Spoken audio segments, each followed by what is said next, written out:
Good morning বন্ধুরা, সবাই কেমন আছো? আশা করি ভালো আছো।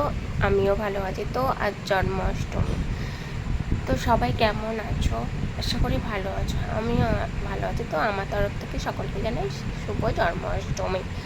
তো কার কীভাবে জন্মাষ্টমী কাটলো সেটা শেয়ার করবে আমার সঙ্গে। যাই হোক, আমি কথা বকবক করছি, বকবক করতে করতে দেখো আমি এখানে বসে পড়েছি। এখানে আমি আলপনা দেবো একটু, তো সেই নিয়েই কথা বলছি যে আলপনাটা দিয়ে তারপর গোপালকে নিয়ে আসবো, নিয়ে এসে বসাবো। আমি যেহেতু বড় করে পুজো করি না, আমি নিজেই ছোট করে এমনি ঘরোয়া পদ্ধতিতে পুজো করি। যাই হোক, তো দেখো আমি আলপনা দিচ্ছি। দেখো,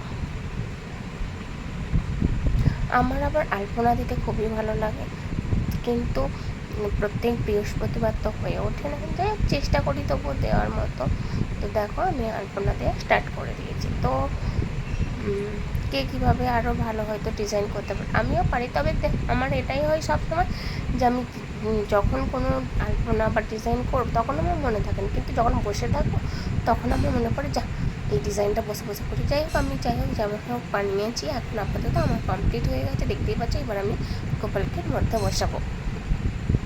তো নিয়ে চলে এসেছি, গোপালকে বসেছি, সুন্দর করে স্নান করিয়ে নতুন ড্রেস পরিয়ে ফুলের মালা দিয়ে তো বসিয়ে দিয়েছি ওকে, চারিদিকে ফোল দিচ্ছি। তো তোমরা ভগবানের কাছে একটা প্রে করো আমার জন্য একটুকু প্লিজ, যে আমার ঘরে যেন ছোট্ট গোপাল তাড়াতাড়ি আসে। কারণ আমিও চাই মা হতে কেউ আমায় মা বলে ডাকবে, কিন্তু আমার এই কষ্টটা আমি কারোকে বোঝাতে পারবো না। যাই হোক, তারপর আমি নিজে যা যা করেছিলাম আমার সাধ্য মতন আমি চেষ্টা করেছি, রান্না করেছি সমস্ত কিছু বলতে লুচি আলু ভাজা, যেগুলো প্রসাদ ভোগ নিবেদন করা হয়। তো আমি একে একে সেগুলো গপুকে খেতে দিচ্ছি।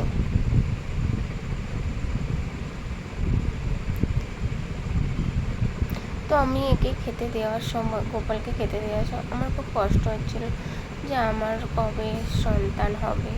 সবার সন্তান হচ্ছে, সবাই মা বলে ডাকছে। আমারও তো ইচ্ছা হয় যে আমি মা হব, আমাকে কেউ মা বলে ডাকবে। তো এই যন্ত্রণাটা আমি কাউকে বলে বোঝাতে পারবো না।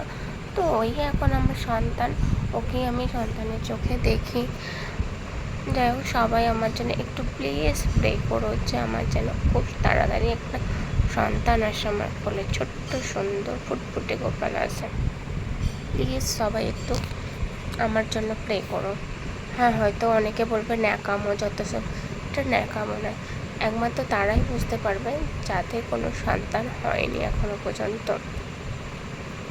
তো আমার এই ভিডিওটা করতে করতে আমার সত্যিই খুব কষ্ট হচ্ছিল, যে আমি সেটা বলে বোঝাতে পারবো না। যাই হোক, সবাই ভালো থেকো, ভালো রেখো। তো আমার গোপালকে কেমন লাগছে তোমরা কিন্তু কমেন্ট করে অবশ্যই জানিও।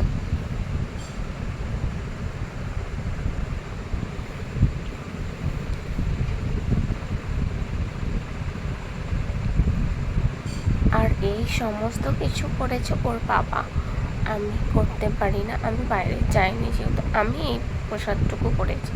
তারপর সবই কেনা প্রায়, কারণ আমার সেরকমভাবে এবারে কিছু করার কথাই ছিল না। যাই হোক, ওর বাবাই সব